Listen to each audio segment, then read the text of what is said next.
I'm Jessica Taylor, this is India Damon Humphreys, and that's Richard Freeman. So Richard, how did the Indian expedition go? Splendidly. We interviewed lots of witnesses, we found 2 sets of tracks, and we found what might even be a piece of bone. Where did you find the bit of bone? We found a bit of bone in Siju Caves, which is high up in the mountains of Meghalaya in northern India. And what do you think the bone is? It's possible that the bone is part of a femur or leg bone. It looks like it comes from a bipedal or 2-legged animal. So in the area there's only 2 types of 2-legged animals, human beings and yetis. What's a yeti? Well, that's a very good question. Depends on who you ask. I think the yeti is a type of giant upright walking ape, covered in dark brown or black fur, possibly 8 to 10 feet tall, and maybe a surviving form of the giant fossil ape Gigantopithecus blackhawk. In India it's called the Mandai Burung or forest man. Did you see anyone who's actually seen the yeti?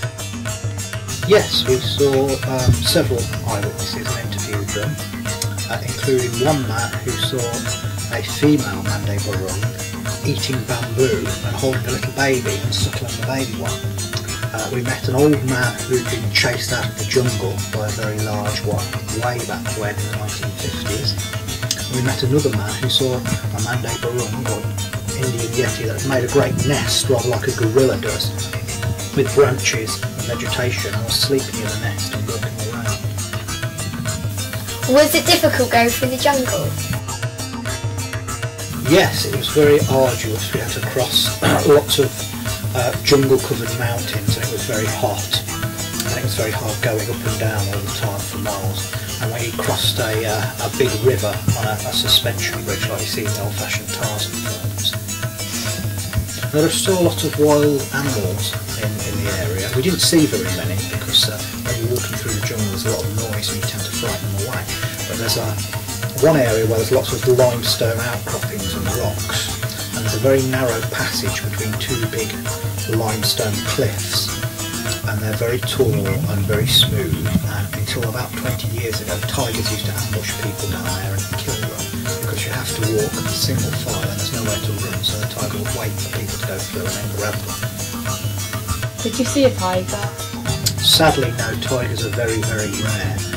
My friend Dave Archer found tiger tracks, and one time in a lodge near Nokrek National Park I heard something moving around in the middle of the night, and I thought it might be a cow or a pig from the village.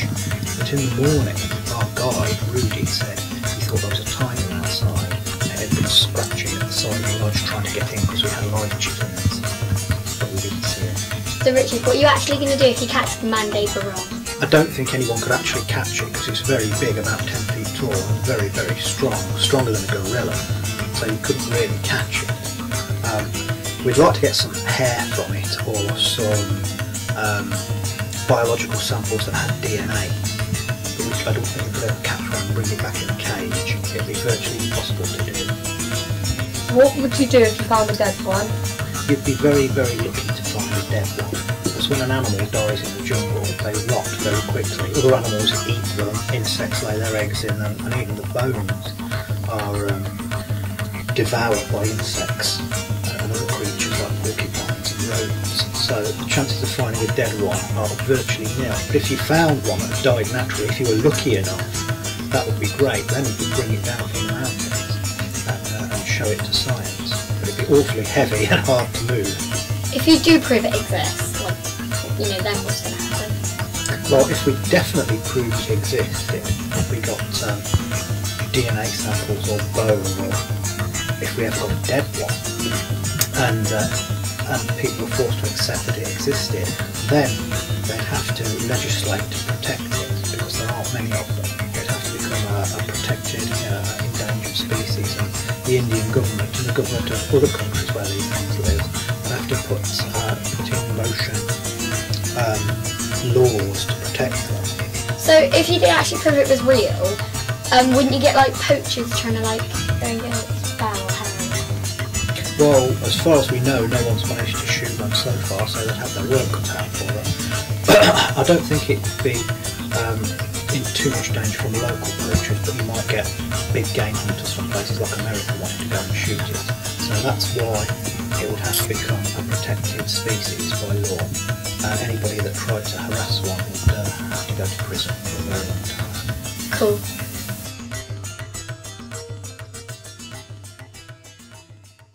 So you're called India then? Yep. I've just come back from India, that's a coincidence. My mum very nearly called me Japan.